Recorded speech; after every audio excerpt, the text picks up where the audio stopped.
Rolbert Joachin killed Nilufa Easmin on camera and now we pay to keep him alive? Make this make sense, please. I don't usually do this. I don't usually come on here with this much anger. But I watched the video. I saw what he did. And I am not going to stand here and be measured and academic about it. Rolbert Joachin beat a woman to death with a hammer on camera in broad daylight in front of the world. Nilufa Easmin, a mother of two, an immigrant from Bangladesh, a woman who showed up to work that morning, never made it home. Not because of fate, not because of circumstance, because of him. This was not a moment of rage that got out of hand. This was not a misunderstanding. This was a man who picked up a hammer and kept going. That is who we are dealing with. And I'm tired, exhausted, of watching our system bend over backwards to extend every courtesy to people like him while the victims get a news cycle and a hashtag. Nilufa gets a headline.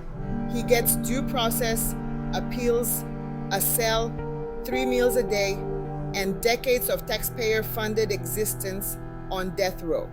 Her children get nothing. They get an empty chair at every birthday, every graduation, every moment that matters for the rest of their lives. Tell me how that's justice. Prosecutors are seeking the death penalty. Good. But here's what I actually want to talk about.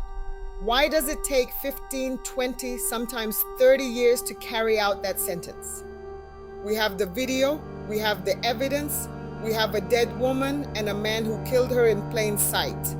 And yet the system will spend millions of taxpayer dollars housing him, feeding him, funding appeal after appeal after appeal, while Nilufa's family rebuilds their lives from rubble.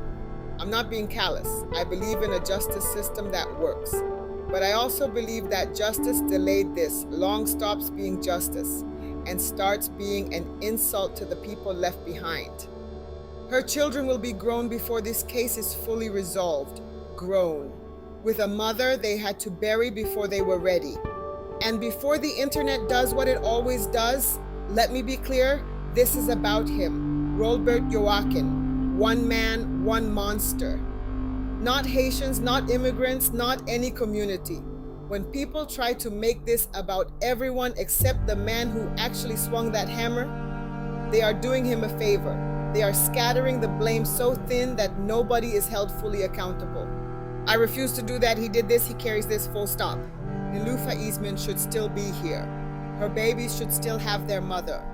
And I should not be sitting here making a video about a woman who was murdered over an ATM by a man who will now cost this country millions of dollars to punish slowly over the next several decades. The system failed her the moment it became more concerned with his rights than her life. Say her name, remember her face, not his. This is Burden of History with Dr. Rose. Justice shouldn't take 30 years, and a mother's life shouldn't be worth less than the process we use to punish the man who took it. We will keep following this case and will report on progress. Thank you for watching.